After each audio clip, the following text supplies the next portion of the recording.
Boas pessoas, meu nome é Leandro, para quem ainda não me conhece, e hoje a gente está aqui de volta com mais um episódio dos spoilers de Zendikar Rising. Esse é o terceiro episódio, então bora pro vídeo.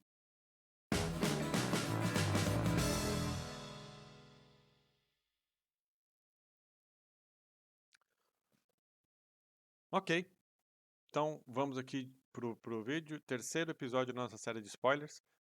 Nós já fizemos dois, eu vou deixar aqui em cima o card para playlist dos vídeos de spoiler que nós já fizemos então dois vídeos de spoiler, esse é o terceiro. Provavelmente o último, já tem bastante carta nesse. Esse vai ser um vídeo bem longo, então eu não vou me alongar muito aqui no início. Só deixar aquele recado básico. Se inscreve no canal para não perder nenhum outro vídeo que a gente fizer. Ajuda a gente também. Comenta suas impressões, o que você está achando dos vídeos, o que você está achando da coleção em si. Comenta aqui embaixo. E beleza, bora para as cartas então. Vamos começar? Começamos aqui então por essa Yasharn Terra Implacável. Esse foi o spoiler do canal O Motivo, do André Manente. Ele fez um spoiler exclusivo lá que a Wizards deu para ele, por isso que essa carta está em português. Então, 4 manas, uma criatura lendária elemental Javali, 4/4. Quando entra no campo de batalha, procure no seu Grimório por uma card de floresta básica e compre uma.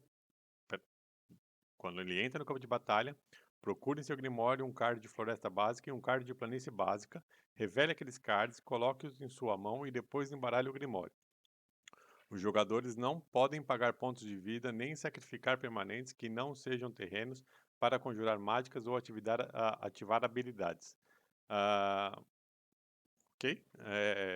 Você vai fazer um pequeno ramp ali, vai comprar 2 cards e 2 terrenos na sua mão, vai pôr na sua mão, e vai travar todas as habilidades ativadas, né, que sejam baseadas em pagar pontos de vida ou sacrificar permanentes. Eu não sei o que pode ter aí de sacrificar permanente, mas para pagar vida tem algumas habilidades ativadas que fazem isso. Eu posso pagar vida para fazer algumas coisas. E essa carta vai segurar bastante coisa aí. 4 manas 4/4 que te dá 2 terrenos, eu acho que já é boa o suficiente. Next. Archon of Emeria, 3 manas 2/3 Flying, uma criatura Archon. Cada jogador não pode conjurar mais do que uma mágica por turno. Terrenos não básicos que os seus oponentes controlam entram no campo de batalha virado. Então, aqueles terrenos, por exemplo, as novas que você paga 3 de vidas para entrar desvirado, eles vão entrar virado de qualquer forma, porque são terrenos não básicos e eles vão entrar sempre virados. Eu acho uma criatura justa, 2/3 Flying, por 3 de mana, que pode segurar um pouco desses terrenos de entrarem virados ou desvirados. Mas só, não vejo muito mais. Ok, fazer os jogadores conjurarem apenas uma mágica por turno me parece ok também. Enfim, mas isso conta a você também. Então, seguinte. Fearless Fleeing, 2 manas 1/1, uma criatura do tipo grifo, com landfall, que diz que sempre que um terreno entra no campo de batalha sob seu controle, coloca um marcador +1/+1 nela. Ela ganha flying até o final do turno. Então é um grifo que não voa. Só vai voar quando você baixar um terreno. 1/1. E vai ganhar. É, e vai ganhar um +1/+1 sempre que você baixar um terreno. Mas ela só vai ganhar flying até o final do turno. Os contadores ficam, mas o flying sai no final do turno. É mais ou menos. Não é assim tão absurdo. Mas é uma arte bonita, eu gostei da arte. Seguindo. Inscription of Abundance, um instant de 2 manas com um kicker de 3. Eu escolho um, e se eu fizer o custo de kicker, eu posso escolher qualquer número delas, na verdade. Eu posso escolher as 3, ou se eu fizer por 2 manas, eu escolho só um. Se eu fizer por 2, 3, 4, 5 manas, eu escolho qualquer um dos 3. Eu posso escolher os 3 se eu quiser. Então eu posso colocar 2 marcadores +1/+1 na criatura alvo. O jogador alvo ganha X de vida, onde X é o número do maior poder entre as criaturas que ele controla. E o último ali, a criatura alvo que você controla luta com a criatura alvo que você não controla. Então eu posso fazer ele por 5, colocar 2 marcadores +1/+1 em uma criatura, grande, parruda minha, ganhar X de vida, onde X vai ser o poder dessa criatura, que provavelmente vai ser a maior que eu tenho, e fazer ela matar uma criatura do oponente, fazer um fight com uma criatura do oponente e matar essa criatura. É um instant bem interessante pro verde aqui. Acho que vai haver bastante jogo, sim. Gostei. Próxima. Tiefling Skydiver. 2 manas, uma criatura Merfolk Rogue, 2/1, com um Kicker X, onde o X não pode ser 0. Tem Flying, e quando ele entra no campo de batalha, se for quicado, ganha o controle do artefato alvo com o custo de mana convertido X ou menos. Se esse artefato for um equipamento, eu posso anexar direto nessa criatura. Então isso aqui eu posso roubar, enfim, qualquer equipamento ou artefato que tiver ali, pagando o custo de mana X, né, no Kicker, que não pode ser 0, então eu não posso pegar um Author Mod Script, por exemplo, porque o custo de mana dela na verdade eu posso, mas eu vou ter que pagar pelo menos 1. Eu não posso pagar 0 de Kicker para roubar um artefato de custo 0. Eu tenho que pagar pelo menos 1. Mas pronto, posso roubar qualquer tipo de artefato que tiver do outro lado. E se for um equipamento, já anexo nessa criatura. Acho. Vai ser. É uma adição interessante pro Dimir Rogue, por exemplo. Uma carta muito boa. Gostei também. Seguindo. Inscription of Ruin. Um feitiço de 3 manas com o kicker de 4. Essas inscriptions, acho que é o ciclo de inscriptions, pelo que eu percebi, então. Eu escolho um, e se for quicado, eu escolho qualquer número. Então, as 3 habilidades são: o oponente alvo descarta 2 cartas, eu volto a criatura alvo com o custo de mana convertido 2 ou menos do cemitério para o campo de batalha. E o último, eu destruo a criatura com o custo de mana convertido 3 ou menos. Return target card e convert a mana cost 2 or less from your graveyard. Então, do meu cemitério. Eu retorno a criatura alvo com custo de mana convertido 2 ou menos do meu cemitério. E o 3 eu destruo a criatura alvo com custo de mana convertido 3 ou menos. Inscription, então tem o ciclo de Inscriptions, provavelmente a gente tem aí, já passou pelo verde agora. Vai ter um para cada cor. Eu não sei se a gente já passou por mais algum dos outros vídeos, não me lembro. Mas é interessante. O verde é instant, esse é Sorcerer. Mas tem algumas habilidades interessantes. Pode ser que veja jogos também, mas eu acho que esse vai ver menos do que o verde, por exemplo. Seguindo. Kargan Intimidator. 2 manas, 3/1. Uma criatura humano guerreiro. Cowards can block warriors. Eu não sei como cowards vai ficar traduzido, mas enfim, cowards não podem bloquear warriors. Eu pago 1. Eu escolho um que não foi escolhido esse turno. Kargan Intimidator ganha +1/+1 até o final do turno. A criatura alvo vira um covarde até o final do turno, um coward até o final do turno. E o warrior alvo ganha trample até o final do turno. Então, eu posso efetivamente aqui baixar 3, pagar 3 e fazer as 3 habilidades ao mesmo tempo. Dá +1/+1 para ele. Fazer uma criatura alvo do oponente virar um coward, que não pode bloqueá-lo. E dar trample para essa criatura. Que vai ser, no final das contas, uma 4/2, porque eu paguei ali pelo custo. Interessante. Acho que é uma adição interessante. Faz parte do ciclo de pares, né? Warrior pode contar para party. Gostei também. Aqui estamos tendo bastante cartas interessantes nesse vídeo. Seguindo. Morag, Fury of Akon. 6 manas, uma criatura lendária Minotauro Guerreiro, 6/6. Cada criatura que você controla ganha +1/+0 para cada vez que atacou este turno. Ué, mas elas não atacam uma vez por turno? Sim, mas essa criatura também tem uma habilidade de landfall. E sempre que um terreno entrar no campo de batalha sob o seu controle, se for a sua main se for se for a sua main phase, né? Existe um turno adicional de combate depois dessa fase. No começo do seu combate, você desvira todas as criaturas que você controla. Então você, efetivamente, quando baixar um terreno com essa criatura em campo, você tem dois ataques naquele turno, vamos colocar assim. Por isso que elas ganham +1/+0 para cada vez que elas atacaram.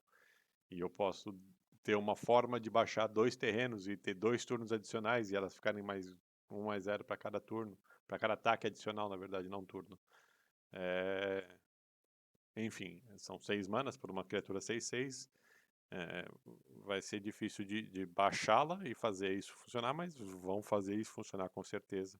Não tenho a menor dúvida que alguém vai fazer essa carta funcionar. Plieth, Word Sculptor. 6 manas, uma criatura elemental 5/5. Quando ele entra no campo de batalha, eu crio uma planta verde 0/1 para cada terreno básico que eu controlar. Então, 4, 5, 6, pelo menos 6 plantas 0/1 eu vou criar. Sempre que um terreno entrar no campo de batalha sob meu controle, eu coloco 4 marcadores +1/+1 numa planta alvo que eu tenha. Então, se no turno 6 eu baixo isso, eu tenho uma criatura 5/5 e 6 plantas, e 4, 5, e 6 plantas 1/1, né? Que eu tenho lá. Tecnicamente eu tinha 6 lands, no mínimo. Eu posso ainda nesse turno baixar um terreno e colocar 4 marcadores +1/+1 em uma dessas plantas. Né? Então, eu vou ter essa criatura 5/5 e uma planta 4/5 nesse turno. No turno seguinte, baixo outro terreno, eu tenho mais uma planta 4/5, ou eu aumento essa 4/5 para mais 4, vai ficar 8, 10. Vai ter bicho grande aí. Vai ter plantinhas grandes rodando o standard por aí. Em alguns decks grus que eu vejo. Acho que também dá para fazer alguma coisa com essa carta. Seguindo. Cinderclaw. 2 manas, uma instantânea, com um kicker de 1 vermelho. Ela causa 1 de dano para cada criatura, e se eu pagar o custo de kicker, ela causa 2 de dano para cada criatura ao invés disso. Então, eu estou aqui olhando para essa carta e eu penso nela como um choque dissipado, vamos colocar assim. Então eu dou 1 de dano em cada criatura, ou eu dou 2 de dano em cada criatura, por 3 manas. Olha, dá pra fazer um estrago grande num deck agro aí. Acho que é interessante também. Seguindo. Luminart Aspirant. 2 manas, uma criatura humano clérigo, 1/1. No começo do seu combate, no começo do combate, no seu turno, você coloca um marcador +1/+1 na criatura alvo que você controla. Não é nada de absurdo, é uma 1/1 por 2 manas, mas que vai fazer um pump de 1, né, colocando marcadores +1/+1, a cada início de combate que ela tiver ali na mesa. Com decks que conseguem duplicar marcadores +1/+1, como o Selesnya, que existe aí o Selesnya Counters, eu consigo colocar 2 marcadores ou mais marcadores, dependendo de quantas vezes eu consigo duplicar esses marcadores.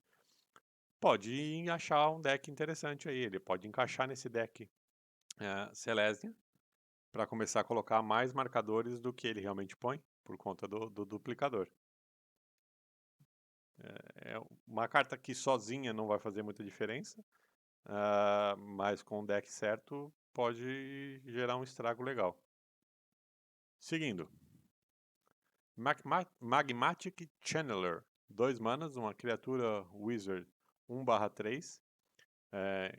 Enquanto tiver, a partir do momento que existirem 4 ou mais instantâneas ou feitiços no seu cemitério, ele ganha mais 3/1. Eu posso virar e descartar uma carta, que pode ser uma dessas instantâneas ou feitiços que eu quero colocar no cemitério para aumentar ele. Eu exilo as 2 cartas do topo do meu Grimório, então eu escolho uma delas. Eu posso jogar essa carta nesse turno. Então, vai entrar no Wizard Spells, isso é fato, é uma carta que vai caber no Wizard Spells, que é um reforço para isso, porque trata ali de instants e sorcerers no cemitério, e ela cresce por isso. Também já tem um deck esperando por essa carta para ser encaixada. Próximo. Leyline Tyrant. Uma 4 mana, 4/4, uma criatura dragão com voar. Você não perde as manas vermelhas não usadas enquanto as fases e os passos e as fases acabam. Quando ele morre, eu posso pagar qualquer quantidade de mana vermelha. Se eu o fizer, ele causa aquela quantidade de dano a qualquer alvo. Então, o que não ficou claro para mim aqui ainda, e eu já vi algumas opiniões e algumas pessoas falando sobre essa carta, se eu não perco essa mana não usada entre as minhas fases, né? Então entre o meu Unkeep até o meu End Step, ou se depois do meu End Step até o meu Unkeep durante o turno do oponente eu continuo tendo essas manas. Eu acho que quando eu termino o meu End Step e passo o turno para o oponente, eu perco essas manas. Me faz sentido isso, porque senão isso vai ser muito quebrado. Se eu mantiver essas manas, se eu posso dar tap nessas manas e não perder essas manas no turno do oponente, eu vou estar... Enfim. Porque aí quando eu voltar pro meu turno eu vou dar untap, eu não perdi as manas, eu vou dar tap de novo, eu vou ter o dobro de manas. Acho que não faz sentido. Por isso que eu acho que no final do meu turno eu perco essas manas. Aí sim eu perco essas manas. Senão não faz sentido nenhum. Mas de qualquer forma, uma criatura 4/4 por 4 de mana, com voar, e que quando for morrer, eu posso pagar qualquer quantidade de mana vermelha. Independente de se eu manter essas manas, eu posso pagar e dar dano. É algo que vai ser trabalhoso também de tirar de campo. Seguindo. Stonework Pack Beast, 2 manas, uma criatura artefato do tipo besta, 2/1. Ele também é um clérigo, um rogue, um warrior e um wizard. Eu viro 2, pago 2 e adiciono uma mana de qualquer cor. Uma carta comum. Por que ela está aqui? Porque ela é uma full party por si só. Por 2 manas e encaixa em qualquer deck. Então todas aquelas cartas que precisam de uma... que tenham uma habilidade de... Se você tenha uma party completa, né, você faz tal coisa. Tendo essa carta em campo por 2 de mana, eu já faço essa tal coisa. Aquele vampiro que a gente viu, que é 4 ou 6 de mana, que preto e vermelho, para baixar, que você paga 1 a menos para cada criatura na party que você tenha. Com essa criatura em campo, eu já pago 4 a menos, porque ela é uma clérigo, um warrior, um rogue e um wizard. Então eu consigo baixar aquilo no turno 3, por exemplo. E é uma criatura que, se não me engano, era 4/4 ou 6/6 ou qualquer coisa assim. E é comum, essa criatura é uma criatura comum. Eu acho que ela encaixa em bastante deck aí para fazer... E por ser incolor, é mais fácil de encaixar do que... A gente viu também no primeiro vídeo, se não me engano, um elfo, um verde, que era 2 manas, uma incomum e uma verde, que também era um full party e fazia isso, mas ele era verde e me obrigava a ter mana verde no deck. Esse já não me obriga. Ele é incolor e ainda se eu virar 2, me adiciona uma mana de qualquer cor, que eu posso ter 3 manas pretas, por exemplo. Eu pago 2. Adiciona uma vermelha, tem uma preta e uma vermelha para adicionar a criatura que eu falei agora, que é uma preta e uma vermelha, e mais as 4. Eram 6 manas, porque são 4 mais as 2 coloridas. Eu gostei dessa carta, eu acho que ela cabe sim num deck de party, e de qualquer cor, e vai ver jogo sim. E com certeza vai. E é uma comum, por isso que ela tá aqui, por isso que eu coloquei essa comum aqui, tem uma ideia diferenciada em cima dela. Próxima. Scourge of the Skyclaves, 2 manas, estrelinha, estrelinha, uma criatura demônio, que tem um custo de 5 para um kicker. Quando eu conjurar essa mágica, se ela foi quicada, cada jogador, inclusive você, perde metade da sua vida arredondado para cima. Metade da vida. O poder e a resistência dessa carta é igual a 20 menos o maior número total de vida entre os jogadores. Então, por 2 manas, eu posso baixar uma criatura que tá ali. Se eu tiver 15 de vida, ela é uma 5/5. Se eu tiver 15 e o oponente tiver 12 ou menos do que 15, enfim. Ela é uma 5/5. Por 2 manas. Acho que também é algo que vai. Enfim, mesmo que eu tenha menos e ele tenha 15, ela vai ser uma 5/5 de qualquer jeito. Porque é entre o total de jogadores, não você. Acho que é engraçado. Uma mecânica engraçada aí, essa questão dos 20 menos o maior total de vidas entre os jogadores. Porque isso vai ficar variando bastante. Mas também acho que vai ver bastante jogo. Principalmente em decks mais mono black agro, que por 2 mana eu posso baixar uma criatura muito grande. Seguindo. Nahiri's Lithoforming, X mais 2 vermelhos, um feitiço. Eu sacrifico X lands. Para cada terreno sacrificado dessa forma, eu faço um draw. Eu posso jogar X terrenos adicionais nesse turno e os terrenos que eu controlo entram no campo de batalha virados nesse turno.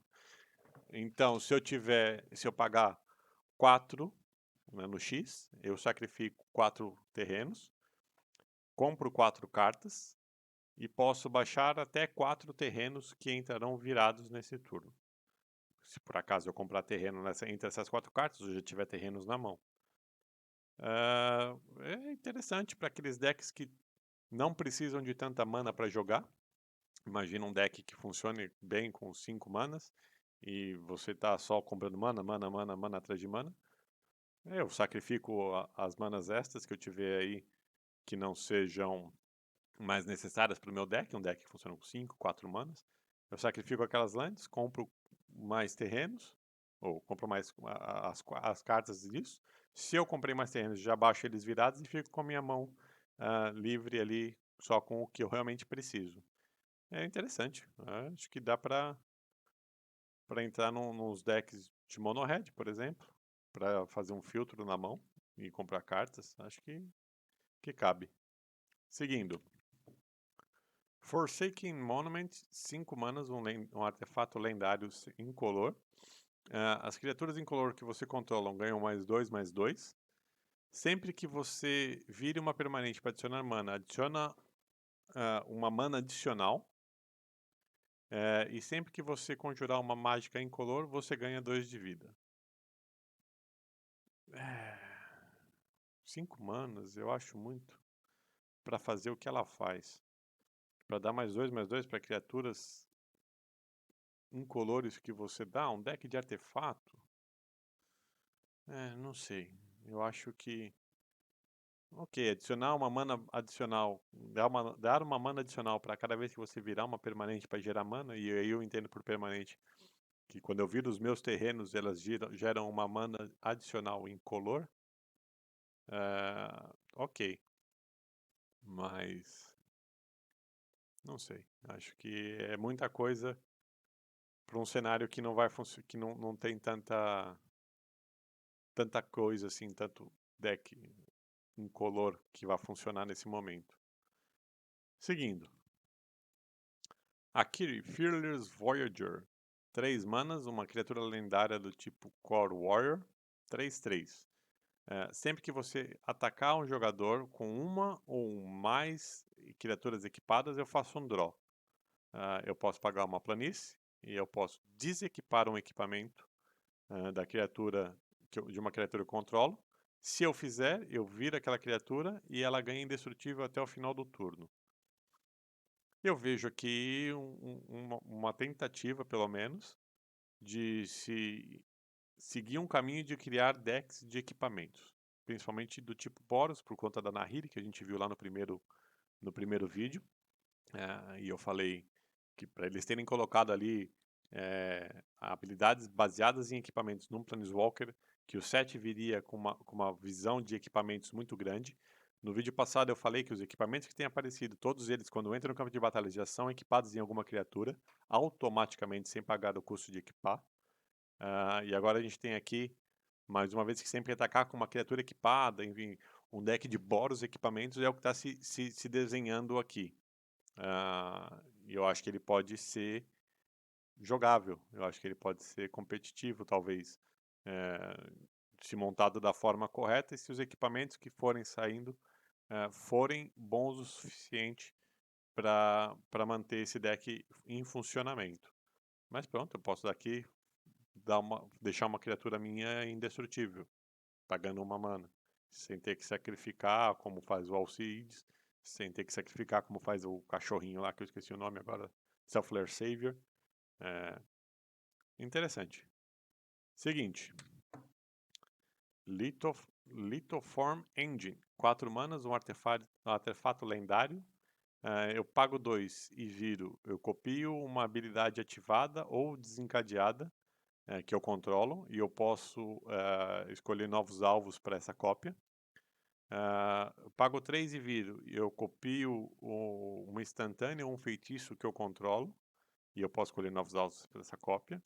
Ou eu pago 4 e viro e eu copio uma permanente que eu controlo. E essa cópia vira uma token. Eu acho que ela tem uma habilidade interessante. Copiar habilidades ativadas ou habilidades desencadeadas.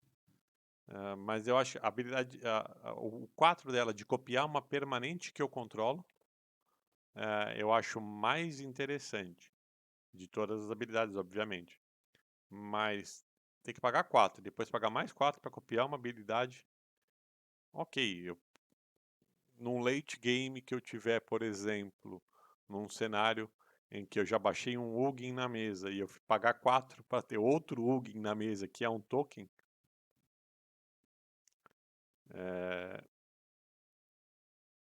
talvez não funcione porque ele não fala que ela é uma token, mas não fala que não é lendária.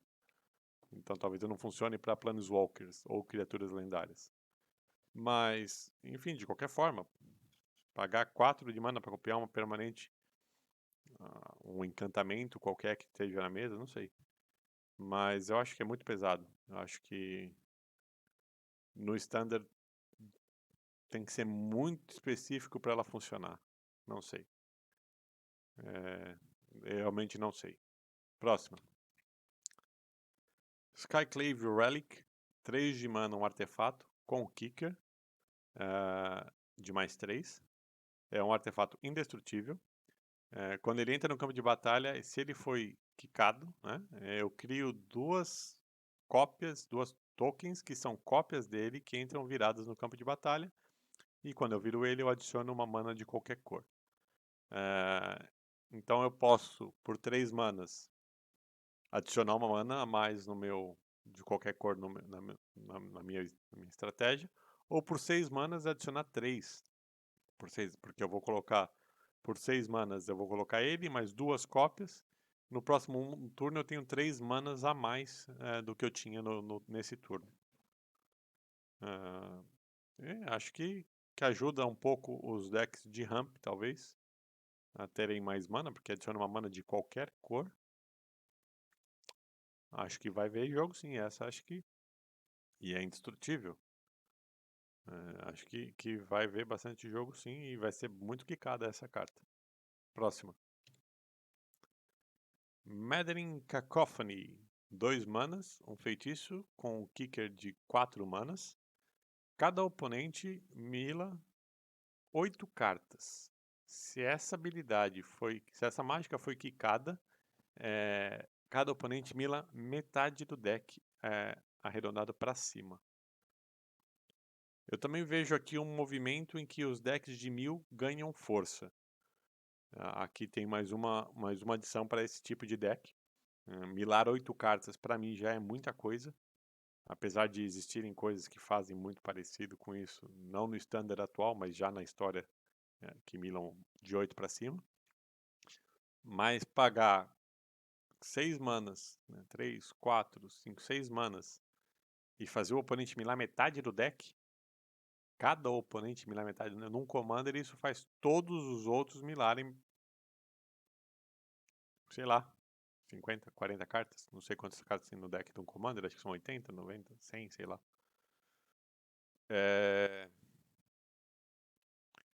E no standard isso faz você praticamente milar todo o deck. Dependendo do momento que isso for feito, no sexto turno, você vai sobrar ali 10 cartas para você comprar, não sei, 15, às vezes. Se o cara já não te milou muito mais antes, né? Enfim, se é um deck de 1000, vai fazer você milar bastante. Eu acho que essa carta também vai jogar bastante. Seguindo. Inscription of Insight, tá aqui mais uma Inscription, essa azul. 4 mana, um feitiço com um kicker de mais 4.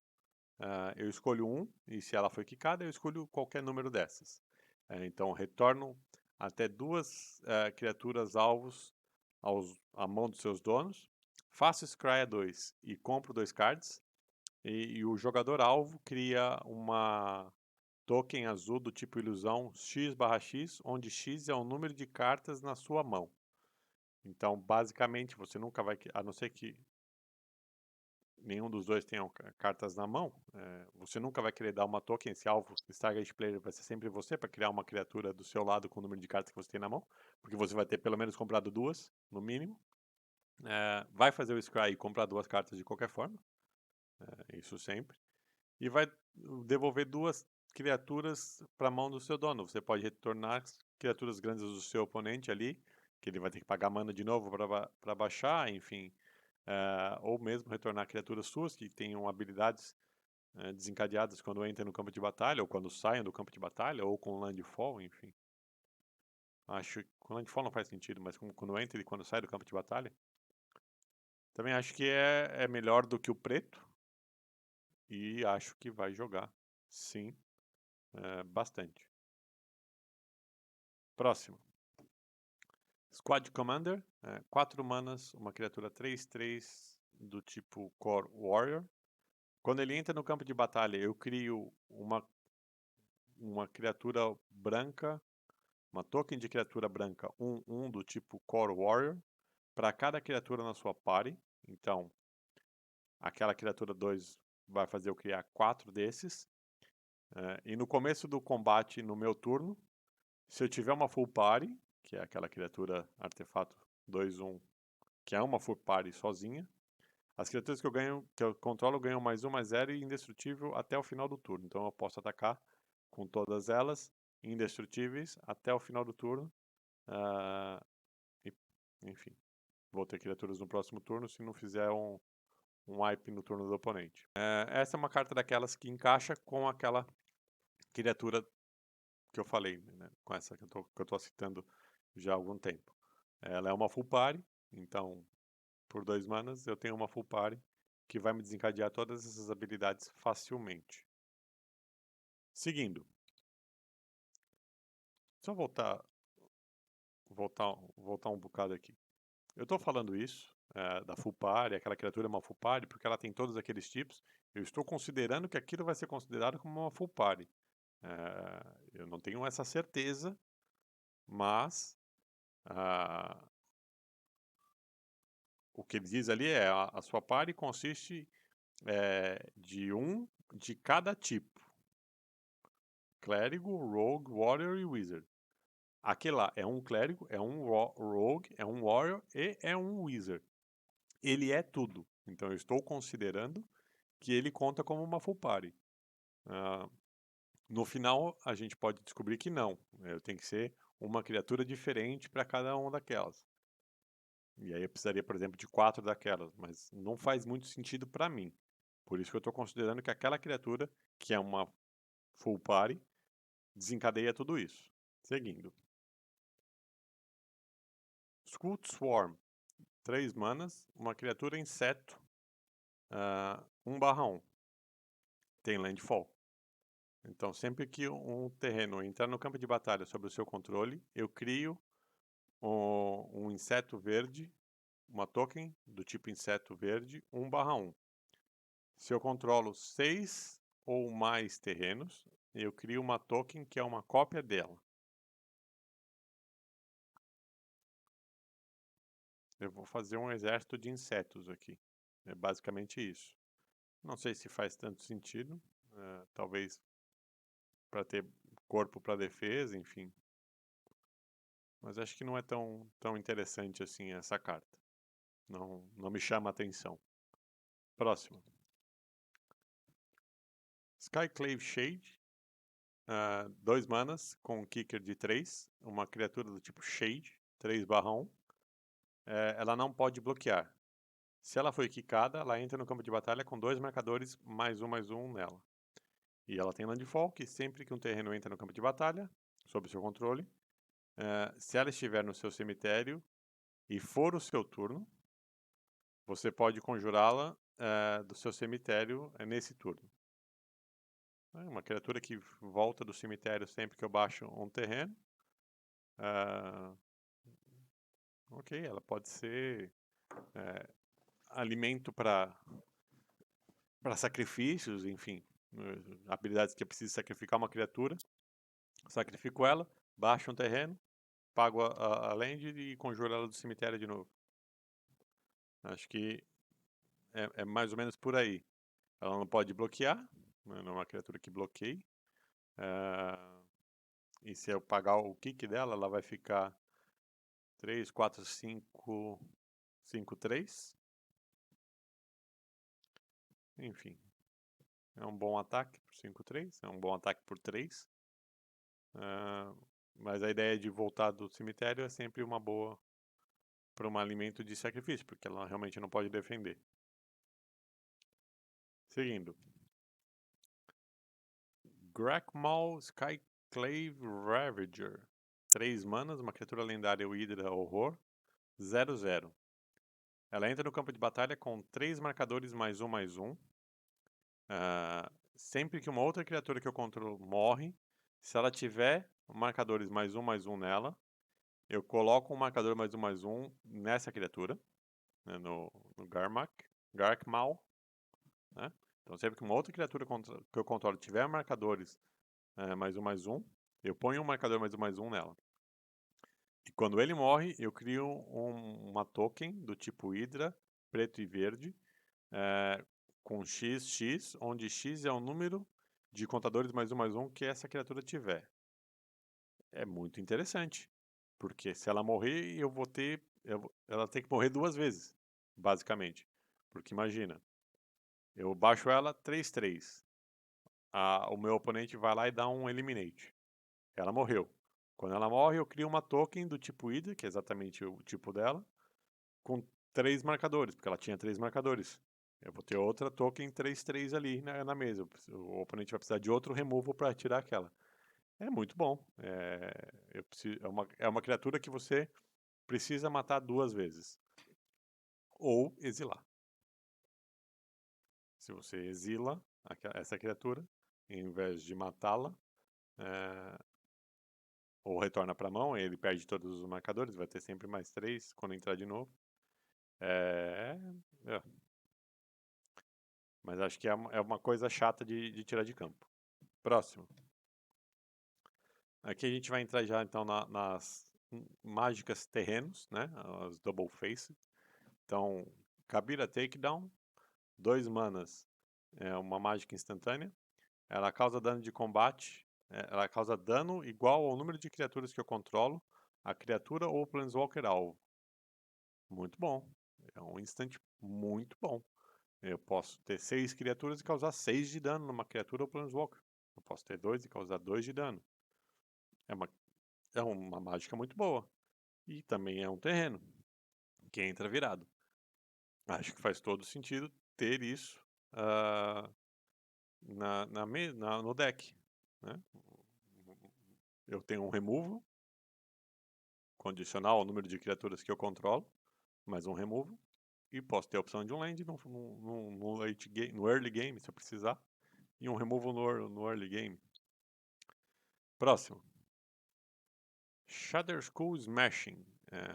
Um feitiço X 2 vermelho. Ele causa X de dano dividido da forma que você quiser entre até duas criaturas e ou Planeswalkers alvo. Se X for 6 ou mais, ele causa 2 vezes X dividido entre dividido da mesma forma ao invés disso. Então essa são os terrenos, os Lightning Bolt Lands, né? Que entram virados a não ser que você pague 3 de vida. E tem uma removal aqui bastante interessante, que se for 6 pode pagar o dobro de dano entre duas. Se for 6, se X for 6, ele vai causar X de dano. Se X for 6, ele vai causar 12 de dano. Uma pena que não pode causar 12 de dano direto no oponente. É sempre em até duas criaturas e ou Planeswalkers. Ok, eu tiro um Planeswalker grande da mesa, mas se fosse na cara do oponente seria talvez mais interessante. Sim, mas já não é de todo ruim. E é o terreno do outro lado, o Shatterskull, The Hammer Pass, que pagando 3 de vida entra desvirado. Seagate Restoration, esse é o azul, 4, 5, 6, 7 manas. Eu faço draw do mesmo número de cartas que eu tiver na mão mais uma, e eu não tenho um número máximo de cartas para ficar na minha mão até o final do jogo. Faz draw, enfim.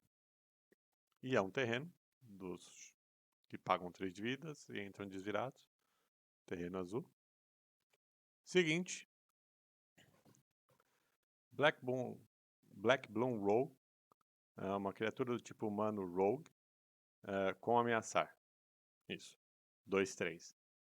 Ele tem mais 3, mais 0, contanto que o meu oponente tenha 8 ou mais cartas no cemitério. Então, se eu conseguir colocar cartas no cemitério do oponente, e existem opções para isso, eu, por 3 manas, consigo baixar uma criatura 5/3, assim, simples, assim, né? Por ele ter 8 manas no cemitério. E eu posso fazer um terreno virado, Black Bloom Bog, que entra virado, se eu precisar de terrenos no jogo. Turntimber Symbiosis. 4, 5, 6, 7 manas, um feitiço. Olho para 7 cartas do topo do meu Grimório.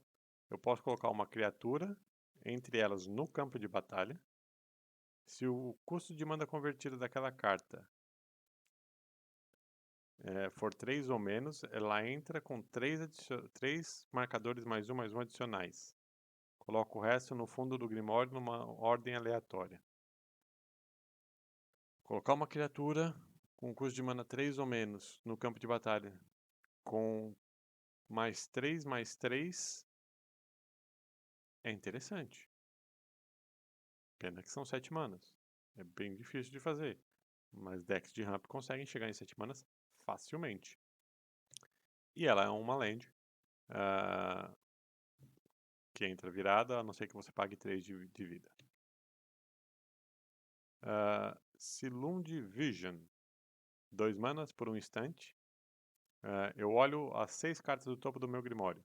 Eu posso revelar uma instant ou uma sorcery entre elas e colocar na minha mão. Colocar o resto no fundo do Grimório numa ordem aleatória. Ok. Eu vou buscar cartas no Grimório, enfim, instants e sorceries, E também é um terreno, que entra sempre virado esse. Hagara Maulin, 4 manas, um instant, preto. Ela custa 1 a menos para conjurar, se o oponente não controlar nenhum terreno básico. E aí eu destruo a criatura alvo. É muito específico o oponente não ter nenhum terreno básico para ela custar 3 manas. Para destruir uma criatura alvo. Para destruir uma criatura alvo por 3 manas, mais facilmente, eu tenho um Murderous Rider, que vai destruir a criatura ou o Planeswalker alvo por 3 manas. A diferença é que eu posso ter isso como um terreno, que não é básico. O meu oponente pode estar usando a mesma estratégia e só usar terrenos assim. Mas é muito específico. Malakir Rebirth, 1 mana, um instant. Eu escolho uma criatura alvo. Eu perco 2 de vida. Até o fim do turno, aquela criatura ganha. Quando essa criatura morrer, eu volto ela para o campo de batalha virada, sob o controle do seu dono. É uma forma de pegar de volta criaturas que o seu oponente roubou de você, por exemplo. Eu acho que funciona dessa forma. E é um terreno. Seguindo. Ondu Inversion. 6, 7, 8 manas. Destrói todas as permanentes que não sejam terrenos. 8 manas para destruir tudo é bastante coisa. Existem opções mais baratas hoje que fazem a mesma coisa. Ou algo muito parecido. Board wipes um pouco mais baratos. Mas é daquela série de terrenos que entram virados também. É mais uma opção. Eu só acho muito caro pro que ela faz. E é isso. Chegamos então ao fim. Eu não sei, provavelmente não teremos mais outro episódio de spoilers. Esse provavelmente vai ser o último.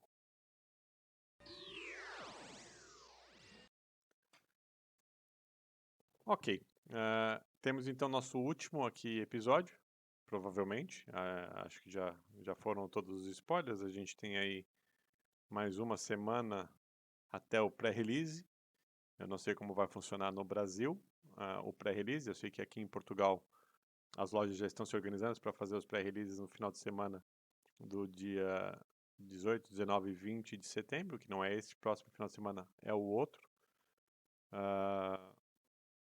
Então, acho que os spoilers já estão chegando no final. Pelo que eu vi, ele já tem 220 e tal cartas de 238, acho que são o total da coleção, que já foram spoiladas. São poucas coisas que ainda não foram mostradas. Não sei se vão ter muitas coisas diferentes do que a gente já teve aqui hoje. Até hoje, pelo menos, né? Então é isso. Agradecer todo mundo que acompanhou a gente. Se inscreve no canal, você não perde os vídeos, você ajuda a gente e deixa a gente saber que os vídeos estão sendo interessantes para vocês. E não perdem os conteúdos que a gente vai lançar daqui para frente. Vão ter muitos unboxings daqui para frente. Vão ter vídeos de gameplay com as cartas novas quando forem lançadas no Arena. A gente tem outras coisas, de outros gameplays de outros jogos. Você pode acompanhar também se você tiver interesse. E é isso. De novo, muito obrigado por ter acompanhado a gente até aqui. Agradeço de verdade. Ajuda a gente pra caramba. E vou ficar por aqui. Até a próxima e falou!